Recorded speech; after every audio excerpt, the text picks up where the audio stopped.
Hello and welcome to New Wave Global. And I'm joined by two eminent guests this morning, Dr. Sadia Abbas, a professor of English at Rutgers, and Professor Fawzia Afzal-Khan, who teaches at Montclair University but currently is at Princeton.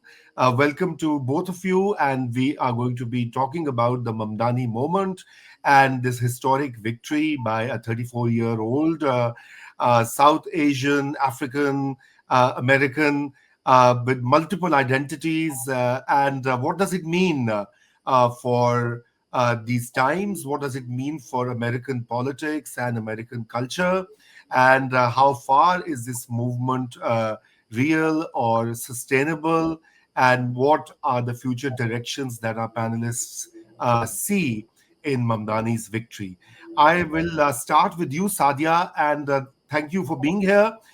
You're a New Yorker for decades now, and you also have a very special relationship with New York. So I guess, how do you see it? You've seen many elections, many mayors, etc., over the decades. What is so unique about Mamdani's, nomination, his victory, and what he represents? Well, first of all, thank you very much for inviting me, and let me say how pleased and honored I am to be here with two very admired colleagues, Raza and Fawzia. So it's great to be here this Sunday morning in New York. I've been in New York for a little under 2 decades, just to be for precision. But I do have a very special relationship with New York.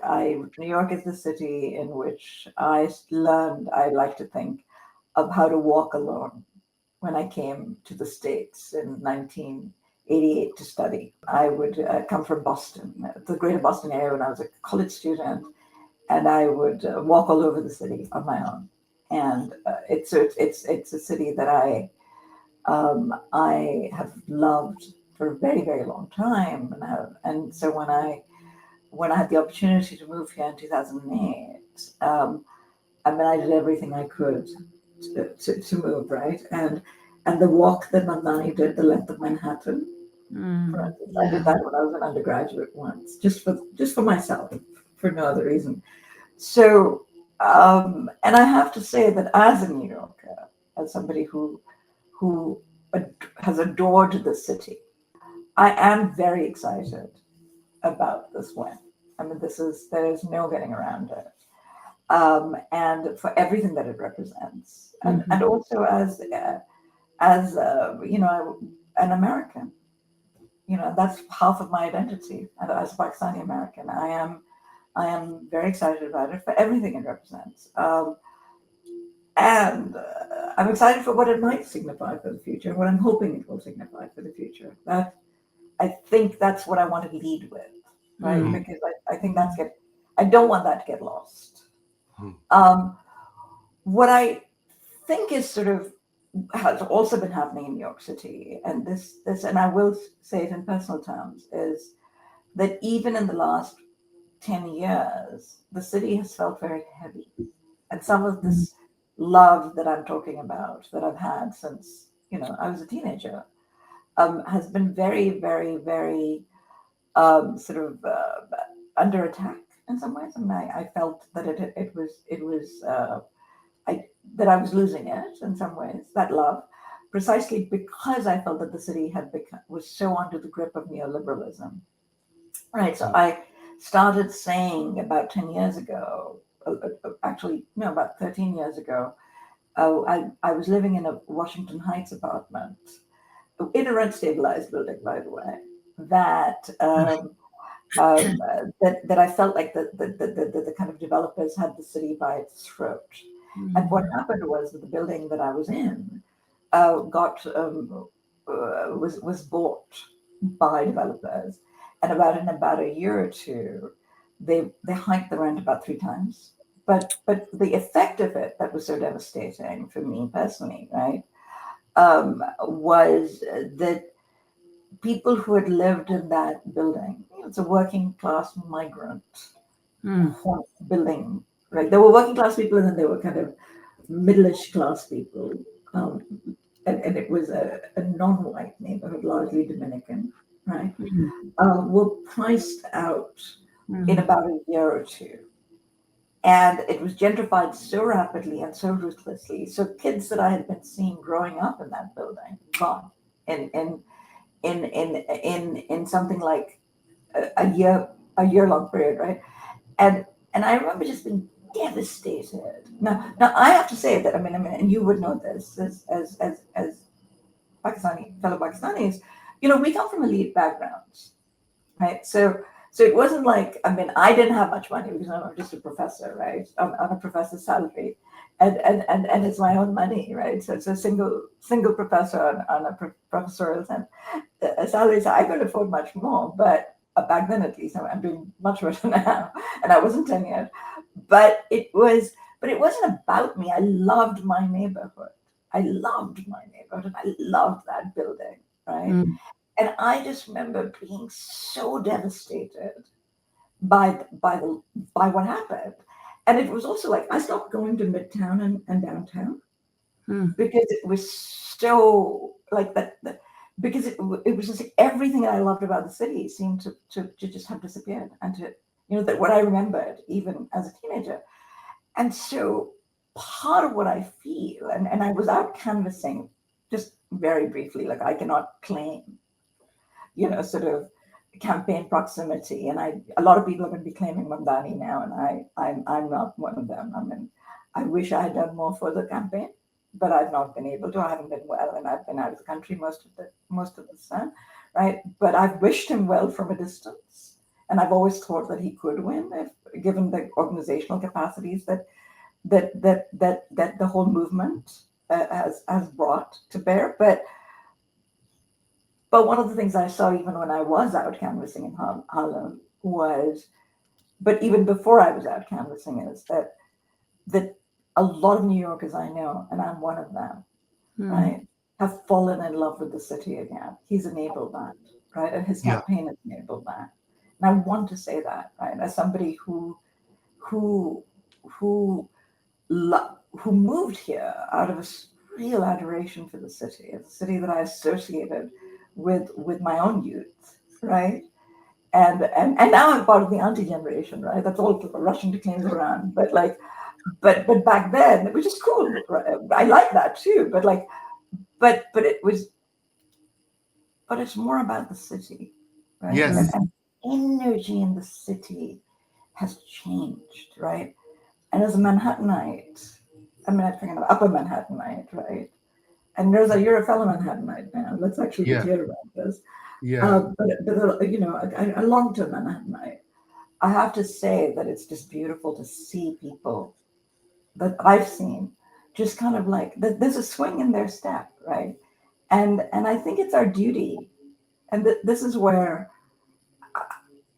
it's optimistic, but it's a kind of optimism that comes with work, right? Like wrapped up in work, is that it's our duty to make it succeed, right? Yeah. It's not going to just happen, right?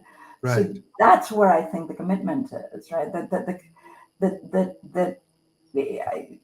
I think that a lot of us want this to work because we love our city. Correct. Sadia, thank you so much. And, I totally, before I ask Dr. Fawzia, I'm a recent New Yorker, as you know, and a recent immigrant.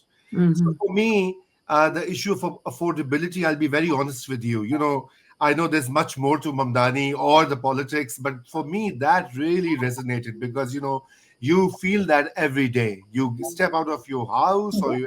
you look at the bills, etc.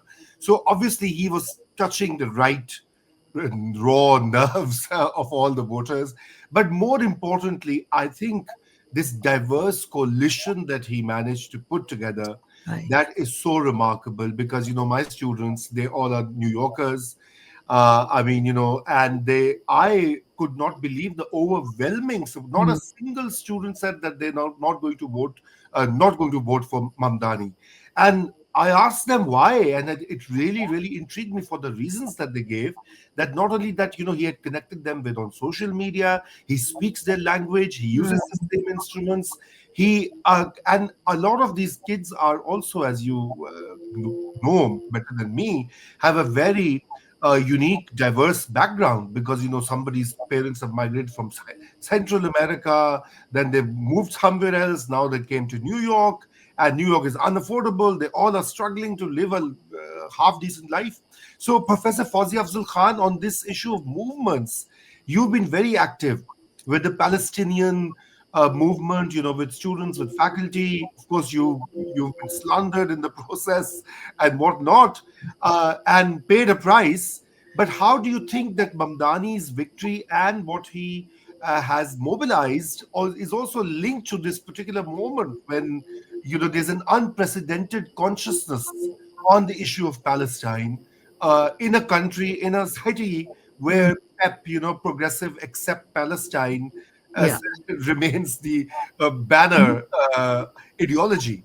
Over Well, to you. thank you so much for that question. And I also want to thank you and Sadia Abbas. I think the admiration is very mutual. Thank you for having me with you here to talk about this very important moment. And I appreciate Sadia's and yours sort of starting this moment being very much a New York City moment and what it means and represents, particularly for working New Yorkers. And I think that has been obviously his signature campaign, sort of promise, right, to make the city more affordable in lots of different ways, through free buses, local groceries, state-run grocery stores, so on and so forth, childcare, increasing all of that for parents. And I think a lot of it he can probably deliver on. I think I would like to just zoom out with the help of your question a little bit to the larger, not just also national, but international context. And I think one of the things that Zohran has done rather brilliantly is to connect the local to the global. You know what my dear friend Nawal El Sadawi of blessed memory used to call, she had coined this word called glocal, which then has become part of our vocabulary. Because I think when you look at especially American politicians running for local races, they always talk, and he did too. I will be the mayor of New York City. I mean, that was one way that he would answer his critics, right? When they would try again and again to kind of bring him back to, well, will you go to Israel? I mean, and he pointed out in the way that he handled and answered that question without shying away from it, but bringing it back to New York City, that is where his loyalty lay and what he was focusing on. Yet he would answer the question also by saying justice for New Yorkers, right, which is really his platform, economic and social and justice, right, for people of all backgrounds, because this is a hugely fabulously immigrant city with people of every ethnicity, background, class, etc., who live in it. And he said justice for New Yorkers is connected to justice for Palestine, justice for people everywhere.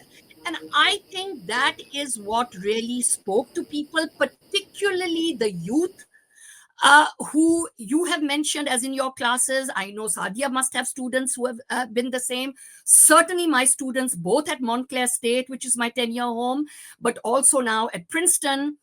That is what is, fueling their activism around Palestine. It's not a single issue. And so when people say, oh, well, what does Palestine have to do with it? It has everything to do with it. And for me personally, when I say zooming out, because when I came much before Sadia did, I'm much senior to her. So I'm the real auntie in the mix here. When I came to the States and I came to go to graduate school, I was at Tufts. तो वो ज़माना, I sort of break off into Urdu. I don't know if that's allowed, but in any case, to switch back to English then, When I came, that was a moment. I had grown up in a Pakistan, which was part of a world, of a global South moment, when people really made these connections that Mamdani today is making again. You understand? So for me, this excitement is also deeply personal, but my personal is deeply political, because that was the atmosphere. We talked about justice. We talked about, of course, you can say this is what all crazy teenagers were doing. I had a huge poster of Che Guevara on my wall. Whatever that is, right? That those were our heroes. And that meant something. You can't just dismiss that as teenage fantasies, because we lived those ideals. And when I came to the States, carrying all that with me, and looking at how the world was changing, and this is now also in 79, bringing, the end of Cold War politics, which his father Mahmoud Mamdani has talked about and written about. Okay, when we look at that historical moment, we see how important it is to connect all of these places, because as Mahmoud, as the father, has said, what was being played out in the Cold War, that was not Europe and America, it was the global South.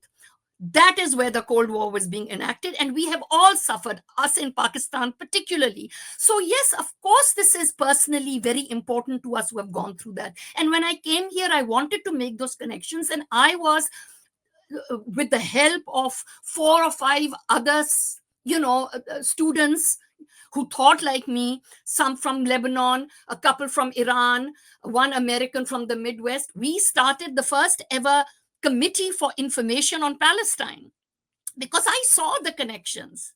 So, Sadia, I want to ask you because, in your book at Freedom's Limit, you have highlighted the Islamophobia, the construction of a new kind of a Muslim and in the imagination, and some of what we saw in the Mamdani's campaign rather disturbingly, with all the racist attacks.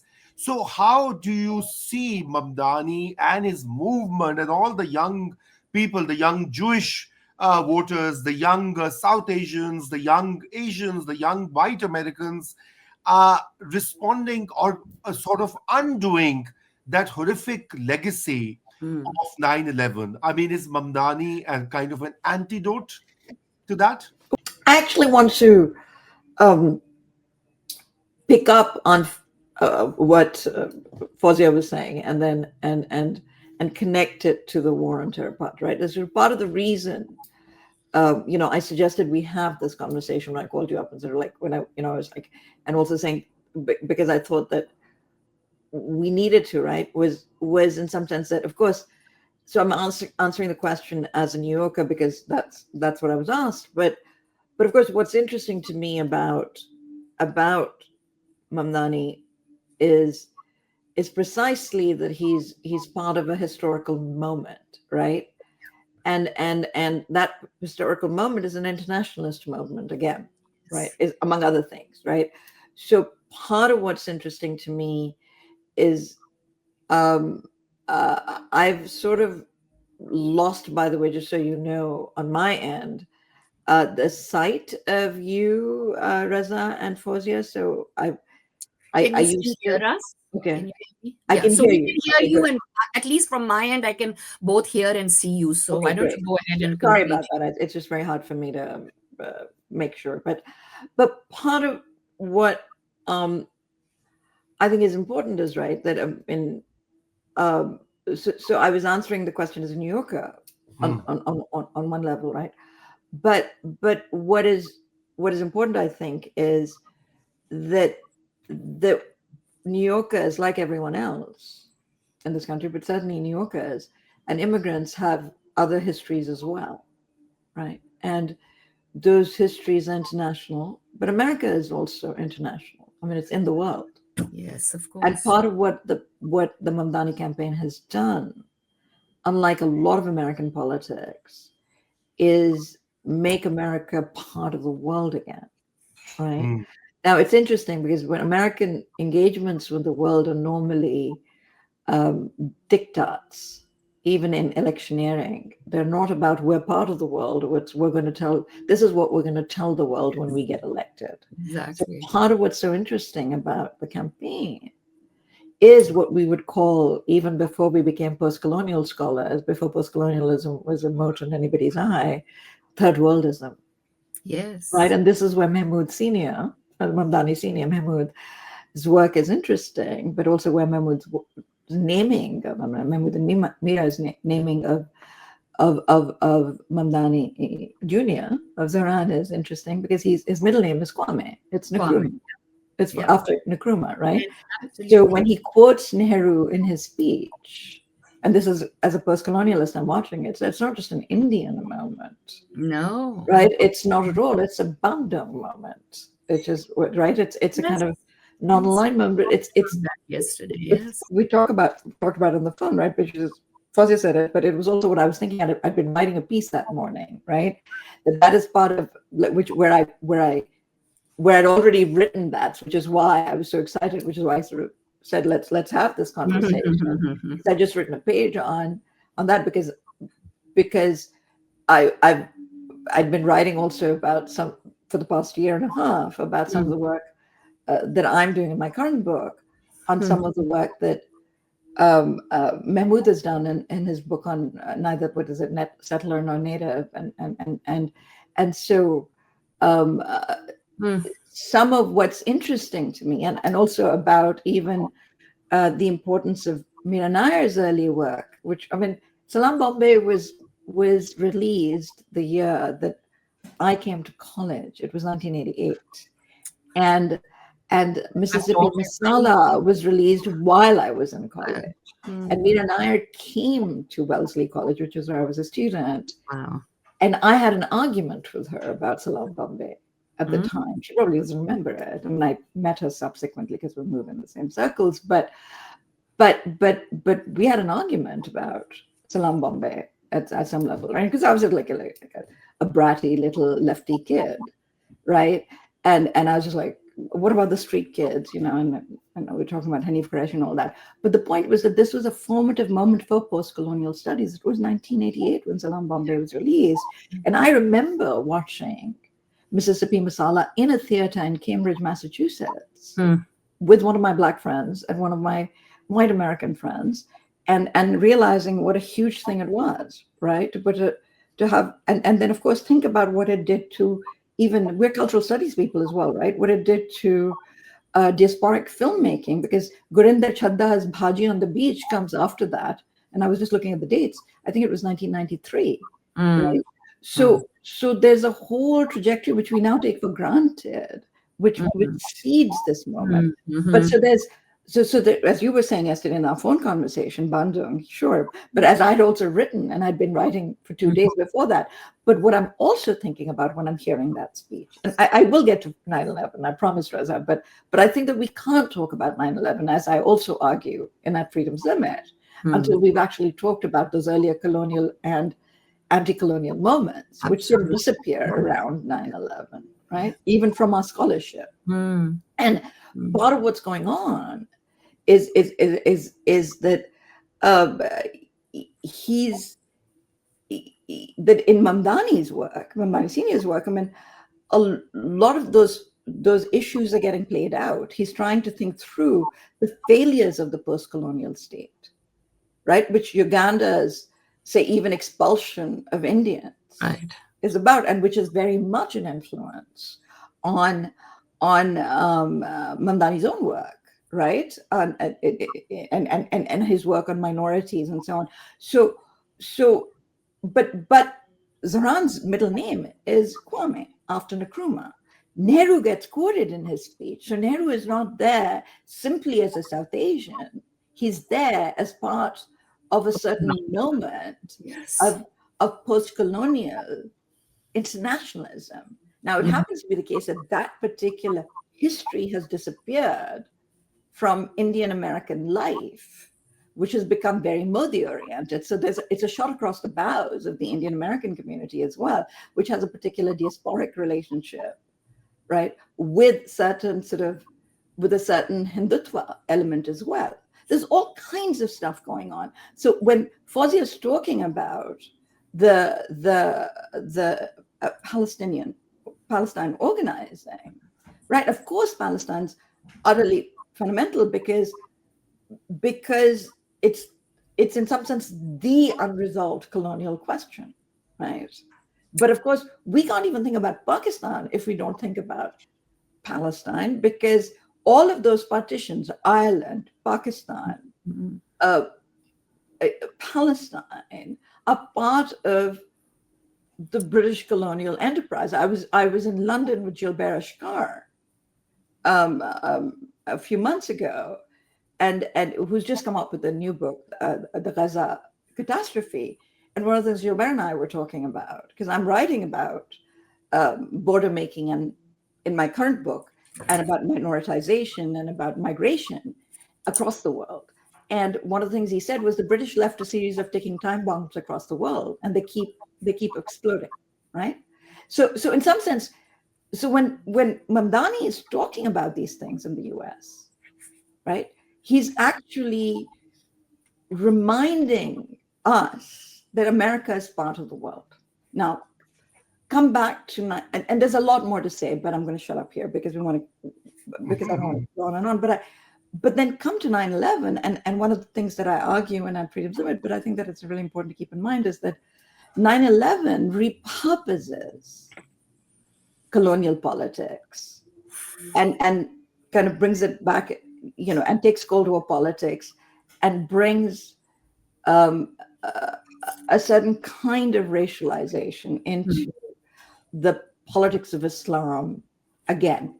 Like, it's not new, right? But it's taking a lot of Islamophobic discourse from various colonial projects in the world, the British, the French, can't forget the French in Algeria, and it repurposes it, and it becomes a very, very domestic issue in the United States, right? Now, it happens to be the case that around Israel, read the Islamophobia industry, read Deepak Kumar's work, read a lot of the stuff that many of us have written over the years, it becomes very, very, very concentrated after 9/11. New York is the epicenter of that attack, of course, and so is the tri-state area. I teach at a campus where students are surveilled. It's happening to students, which is not in New York, it's actually in New Jersey, but it's happening everywhere, right? And then of all things in New York, we get a Muslim candidate who's actually a viable candidate to run the city. And it brings out all of that Islamophobia again. But this is, again, it's 25 years of rhetoric and discourse, right? And it's suddenly kind of, it's not like it's not just a resurgence. I would say that it's a coalescing of a longer discourse, right? And then and suddenly what it's done is it's found something to attach itself to. It's found a catalyst, and we're going to see a lot more of it, right? But what I do want to say, of course, is that, and then I'm going to shut up and hand over the floor, or the mic to Fawzia, and to you, Raza. But we've also got to remember that this is also a Black city, right? And it's a Black Muslim city. Right, as my Black friends keep reminding me, right? So there are all kinds of histories that he's speaking to, and we can't exceptionalize him, right? Historically, or even in terms of his identity, right? He's pulling on those histories. He calls himself a Ugandan as well. He calls himself an African and a South Asian, and in some sense, all of those histories are converging in his work, in his speech. So I completely agree that this is about a kind of longer anti-colonial history, right? But it's the convergence of that history in this particular moment, and its repurposing, which is, of course, one of the things that I'm going to say that because that's my obsession in my own work, is how history is always repurposed and researched, right? So I hope that was coherent, because there's so much in my head right now. So there's a lot. Thank you so much. And Dr. Fawzia, I'll come to also, because we talked about the international, let's go a little bit national. We talked about this, because this is also coming at a time when the United States is facing what is commonly known as deep polarization. and a rise of right-wing sort of xenophobic nationalism, represented by the MAGA and other its affiliates. And in a way, the world is actually very, one of the most startling things about Mamdani's victory is how it has been watched by the world. I mean, you talked about the international, connections, both of you, but I think people are also very curious because it is happening in Trump's era. I Mhm. mean, right in the center of a Trumpist imagination of Yeah, I America. mean, It's a big challenge. So, mm, is it sustainable? Where mm, is it? Where is it going to go? I mean, because Obama also built what the audacity of hope and hundreds mhm. and thousands of volunteers, as Mamdani's mobilized 104,000, volunteers. Uh, will this turn into a proper sustainable movement going forward? Well, unfortunately, one is not a soothsayer, so difficult to say, but I appreciate where the question is coming from, because obviously we are all invested in not just this moment, not just, I think, Mamdani's election, who bespeak something larger, as I think Sadia has been also pointing out. I thought quite coherently, Sadia. I think that the connections were very well made. And so I don't know, but I can say this from what we are observing, even in this moment, Raza, at the national level, right? I mean, nothing succeeds like success, the old Hmm.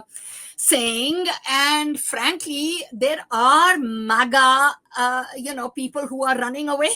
I mean, look at Rand Paul, look at before him. I mean, that hideous, sorry to say on whatever this channel will be, it will go, of course, public. But yes, I mean it.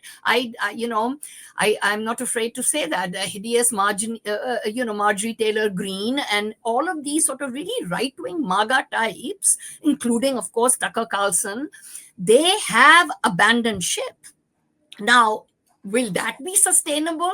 Where will they go? We don't know. But the fact is that what this victory in this moment by Zohran Mamdani, I think, is enabling and will continue to enable, but it will require staying the course. It will require continued vigilance. It will require all of us who have been part of the excitement of the moment, those with boots on the ground, others with other forms of help, writers, professors, academics, etc. We need to keep the spotlight on and keep working in the struggle, because these moments come and they go and pendulums swing. I believe that we are witnessing the start of the swinging of the pendulum in progressive directions. Even when he said, yes, I own my Muslimness, it is still one spoke of his wheel. When I did post 9/11 an anthology, and I brought together Muslim women of diverse backgrounds in New York City that I was meeting at these various gatherings and, protests and so on, and readings and whatnot. Uh, I gathered their writings because I thought what they had to say was amazing. And it was such a challenge and a middle finger in the face of all the Islamophobia that was around them and us. And, I wrote in my own introduction, Raza, I don't know if you remember, I know you read the book, where I said, growing up in Pakistan, in a Muslim majority country, right? Religion was only one spoke of my identity wheel. Yeah. And I believe that is what Zohran said, which is why I resented, frankly, Peter Beinart coming on and saying, oh my God, this is amazing. It makes me feel like, yes, I can now bring religion. And, like as a Jewish American, we all grew up, feeling so afraid. And, he centered the Jewish experience in a way that I felt took over the entire discourse and lent it this air in which the focus was only on religious identity and the right to bring your religion into every sphere of public life. Wherever you go, you carry that badge. No, I don't think that's what Mamdani was saying. And it's certainly not where I stand. So, he Right. countering Islamophobia in a very smart way, saying, I will not deny it, but I represent all New Yorkers of many different faiths, Jews, Christians, atheists, Buddhists, Hindus, etc., etc. Yeah, yeah. That's That is what we need to remember, not on so the representation angle is important. We are buoyed up by it. But I think to go back to the moment and the context from which he is emerging, and so that we don't fall into this, great man theory of history, which is, I think, what Sadia also is sort of warning against, right? Sadia, I don't want to put words in your mouth, but I'm sort of hearing that's not what this is about. yeah. Yeah. Go Same ahead. same question for you, Sadia. Where do you see, based on what you earlier said? Yes, I'm so sorry. Can I just Yeah, one concluding comment? Sorry, Sadia, butting in like this, because I did want to say that I think the Islamophobia moment, if you will, that really sort of hit us hard was after 9/11. The fact is, as Mustafa Bayoumi wrote in The Guardian, and I really appreciated his insight, which was Islamophobia comes after Palestinophobia. It actually emerges out of anti-Palestinianism. So there again, I think historically we have to keep these connections, front and center. thank you so much. Thank you so much. Yes, Sadia. Well, I mean, just to just pick up on what how Fawzia concluded, I mean, Nathan Lean's book on the Islamophobia industry is very important for that because he actually connects it, and so is Sahar Aziz's current work, right? I mean, at the CSRR at Rutgers, where I think they've produced a report as well. But of course, I'm old enough, and Fawzia's old enough to remember that before this current moment, there was Daniel Pipes Oh, duking it out yes. with Edward Said, and that's what actually lays the foundation for all And of this. Bernard Lewis. And Bernard Lewis, but Daniel Pipes was actually Yes. the one who laid the foundation for this watching professors and Campus Watch. I think was the one he started, but I could be misremembering. So I think that's very important. No, I no, think he going did. back to the Obama moment, there was a lot of energy, but as R.A. Judy, the Black critical theorist, would often say to me, um, Obama was a neoliberal to the right of Clinton, Yes, well, that's what it right? is. So, Yeah. so Obama was a corporate Democrat, right? Mhm. Number one. Number two, the Mhm. movement energy that was there with Obama. And I did actually go for a walk to Harlem also. Walking in New York seems to be one of the themes here. The night that he was elected, I went to Harlem, and the energy in Harlem was incredible. But I mean, Rahm Emanuel dismantled that movement the morning Yes. after, pretty much, Oh, right? I Right. remember. Oh my So, goodness. so one of the things that's important to keep in mind is that uh, this is a movement, and this is one of the things that I want to say. Like, Mamdani comes out of several historical moments, and this is where even your earlier questions to Fawzia about the national moment is very important, right?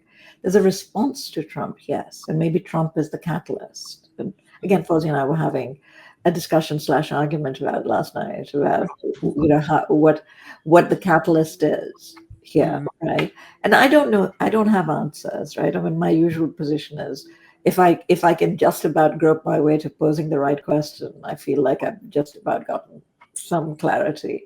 So I have no idea where we're going to go with this, and also because decolonization, I mean, it didn't get us where we needed to, and Bandung was dead on arrival. So I'm not also the biggest fan of Bandung, to be honest with you, right? I don't think that the project of post-colonial modernity is going to save us, especially in an era of climate change. All Mhm. right. Right. So I have all kinds of critiques, and maybe we can do a regular podcast I think so. following I- this, right? But to wrap up and answer your question, right? Um, I think that there are a bunch of things. There's the Bani movement and the DSA, the Democratic Socialists of America, of which Zohran is a product, right? So Zohran is not legible right? There are many histories converging in him as a person, which is not to take away from his undoubtedly exceptional talent, but also the extraordinary talent of his team, right?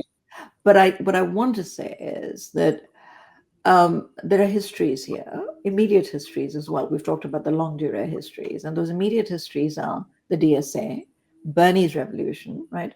Back in 2016, some of the people who might claim him today were calling me a traitor for supporting Bernie and not Hillary Clinton, because, you know, the Madeleine Albright line about women I remember who are going to burn in hell for not supporting Hillary, for being Bernie bros. So a lifelong feminist like me, who's paid heavy prices for it in many continents, was suddenly being told that I wasn't feminist enough by people who were like elite feminists of the worst kind.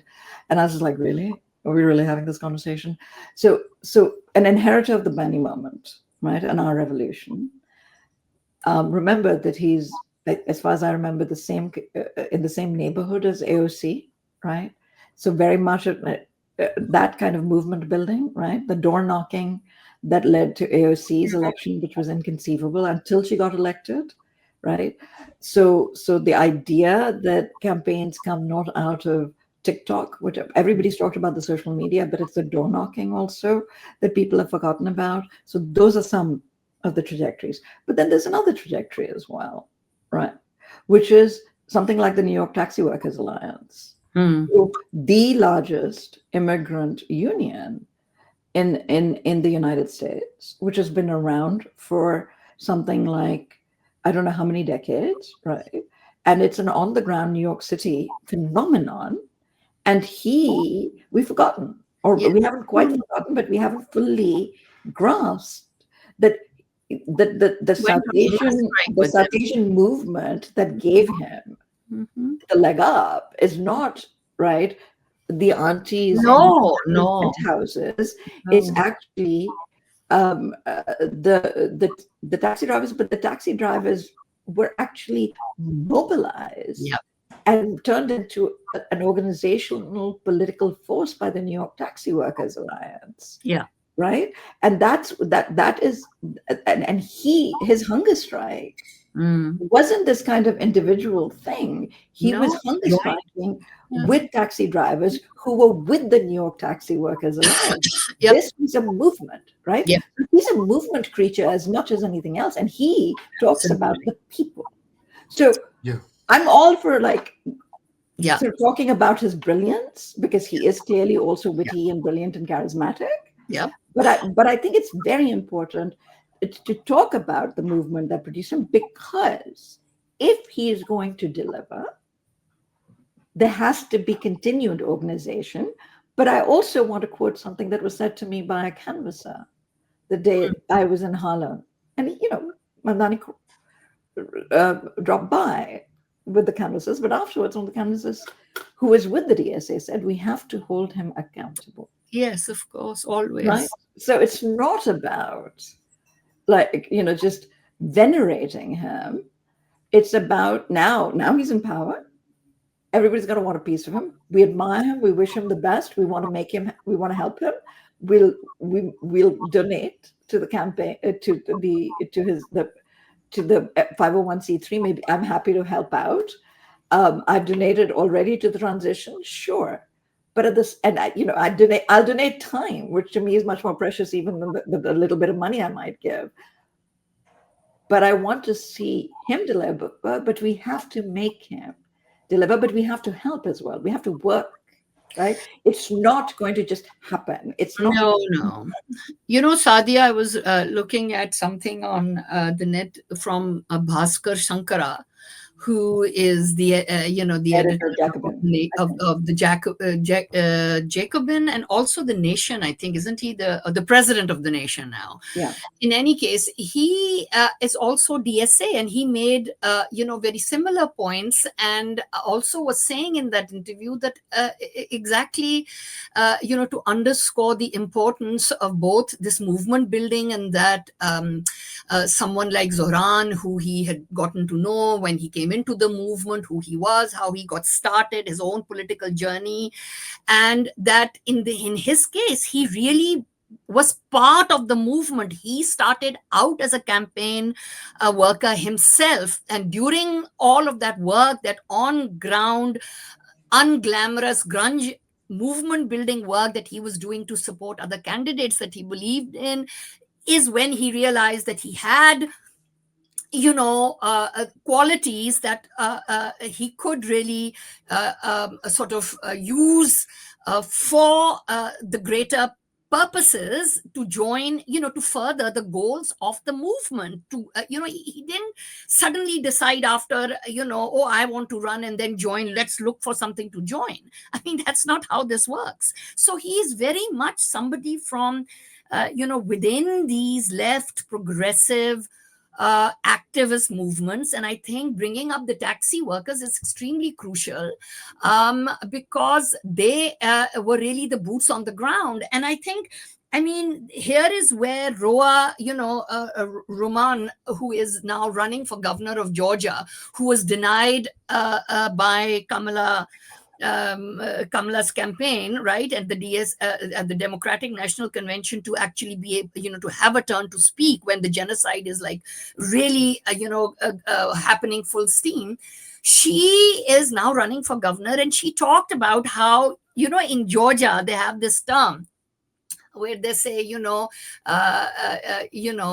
oh, God bless you. When, what they really mean is, you're just so naive. When she would go to these meetings and she would say, we need to also put boots on the ground. There is, knocking on the doors. The old fashioned style of campaigning is crucial to connect with voters, and people used to laugh at her, but in fact that is what she and her team did, and that is how she's now become somebody on the national scene. And I think that is exactly where a lot of the success and the excitement for Zohran came, because he wasn't just he knew how to use social media all right, and he did amazing and brilliant things, bringing in the music and the dance and the Nani video and speaking to all different constituents, but he did not overlook the door-to-door knock on the door campaign from, all across all the boroughs of Manhattan. And I think that is a big sort of reason that he succeeded. So, Yeah. all this to say that I'm really in agreement with all of the points that you've made. And I think that means exactly that we have to hold his feet to the fire. I mean, I'm so excited also that he has brought an all-female team into On his, as transition. part of his transition team. And of Mm. course, having Lina Khan as one of the leaders, I think is great, because of course she all stood her ground, sort of as an antitrust crusader. And I think again that puts her in a similar ideological camp, you see. So I mean, I think having people like that is really great, but Right. we'll see. If I may, just one Yeah. thing I didn't answer, and I think I do understand we have to wrap up. There's one place where I will, I don't know if it's fully a disagreement, but it might sound, I want to come back to the Islamophobia question, right? As you know, I mean, I fully agree about the point that there was a way after 9/11, right, where I used to joke that everybody wanted a pet Muslim, and Yes, everybody wanted to turn everybody into a Muslim, right? yes, So, yes. and all these secular types were non-Muslim secular types were going to tell us who Muslims were. And I encountered this all the time. I encountered it from the left, and I have all kinds of stories which I want to write about being told by leftists what kind of a Muslim I could be. And I have stories about, eating with my hands. I'm being told by leftists, I'm glad right? you brought that up. Right? Yes. About why I shouldn't eat with my hands because whatever. Anyway, so I want to write about all of that. Having said that, right, there is a moment, and I'm coming back to the Peter Beinart thing that you said, Fawzia, but also about the speech that Zohran gave, where he said, I will be a Muslim every day, right? It was a very complex moment, that one, but it spoke to some of the complexities that I've experienced. Growing up in Pakistan, yes, Islam was one of the axes of our identity, for all of us, I think, and even being here, right? There were secular Muslims, there were non-secular Muslims, they were all sometimes in the same family, which is something that people here don't understand. being reduced to your identity is what America does, whatever they perceive your identity to be, right? This is part of the colonial project. This is what the British did as well, right? I mean, it's there in Kim, it's there in A Passage to India, it's there in colonial law. Having said that, after 9/11, I did find myself repeatedly having to say in my classes, or finding myself saying, yes, I am a Muslim. Yes. And part of the reason I said it, and who did I think about when I said it? I thought about the Frankfurt School, and I thought about people like Adorno, etc., saying that they were Jews Yes. after living through very secular, the fin de siècle Vienna, Mm-hmm. right? And the reason I said it was that after 9/11, when Muslims were being rounded out, I didn't want to be the one saying, I'm not one of them, right? So what I found so powerful about that speech was that he surrounded himself with people who looked like Orthodox Muslims, veiled people, bearded people, people in skull caps, Black Muslims. Mm. And he gave that speech. The iconography was so important. And he said, I will not change who I am, and I am a Muslim, right? And I think that's what Peter Beinart was responding to. And I have to say, right, as a secular Muslim, right, and somebody who's been vilified for being a secular Muslim, I was in tears when he gave that speech because I was having to make that decision and having to say it to my students, honest, on a campus where most of my students are veiled, where so many of my students are believers, which is a very heavily Muslim student, where so many of my students have been surveilled, right? And at the same time, what he says, and he said this after his first debate, right, was something that was inconceivable on the left and even amongst those of us who were fighting Islamophobia. He comes out and on Jen Psaki's show on MSNBC minutes later, he says, we have to be consistent. And it's not just Israel that has to be held accountable, it's also Saudi Arabia. Yes, And absolutely. then a few days later, he says, Pakistan as well, right? So he says we have to be consistent. So part of what this is also about is, right, that this generation of the diaspora, and he's the generation of my students, who it's completely fearless. They're like, no, we're going to hold everyone accountable. Yes. And as somebody who has taught them and who has stood with them and who has seen them through the struggle, as I say, more power to you. I felt very lonely when I would say shit like this 30 years ago, right? There was no one. Maybe it's Fawzia, right? Maybe, but I didn't know her back then, right? But there were very few people. But I see these youngsters, and they're so fearless. And Zohran isn't the only one. I have students like him, right? And they're like, no, everything up for grabs. So this is also part of the diaspora. But I also want to say that his team, right? Like, I've been hearing some noise. Lina Khan is not a neoliberal, but Obama might have been a neoliberal. Right now, and we want to keep him accountable, right, on this one. A lot of this is an anti-neoliberal politics. Let's hope it's absolutely. That is it. That is it. So that's my last word on this one. So I guess that's great. Can I just simply say that I think I hear you, Sadia, and I really understand what you felt. I think a lot of us did, but I think we maybe channeled it differently, our responses. And for me, it was really there was so much rage at being put into a box that I just was not my box. I mean, I don't have any boxes. I refuse to be boxed.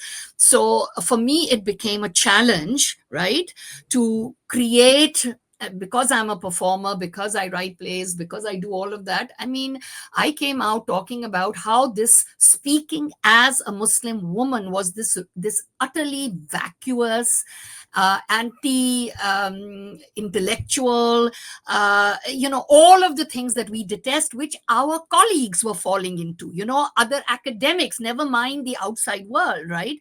So, I never did it. Yeah, so I never spoke as a Muslim, but I said it to my students. Yeah, so because they needed to hear. I mean, I did, but you do, of course, because we are Muslims, and I think that's important to say. My point is that it does not have to become the be-all and end-all of your existence, and I don't believe that is at all what Mamdani was talking about in their speech, despite whatever the iconography was. And honestly, where he is at the moment, I was thinking of when Abu Ali Nima was talking about meeting him at Bowdoin College, and he was, either the president or a very, a prominent rep of the SJP who invited Abu Nima there. And this is many years ago, obviously, when Zohran was studying there as an undergraduate. I mean, one of the things that struck Ali Abu Nima was that the level of sincerity that he exudes, right? And that these are his beliefs. I mean, to go back to your point, this generation, right, and we have seen it now in the students that we have who have come out on the streets, who are protesting from state colleges and universities to private ones, no matter what the risk. This has been also part of this trajectory that has led to the moment of Zohran Mamdani. That's exactly what I wanted to This earlier add while asking you the Palestine question. This is such a fascinating discussion, and so many new ideas have actually propped up as we speaking. We have to continue this, surely. and I guess we'll have to wrap it up now. And thank you so much to Sadia and Fawzia for being Thanks. here. I have learned a lot, and I'm sure that those who will watch it or hear it or as a podcast will also learn a lot from these two great panelists. With that, goodbye.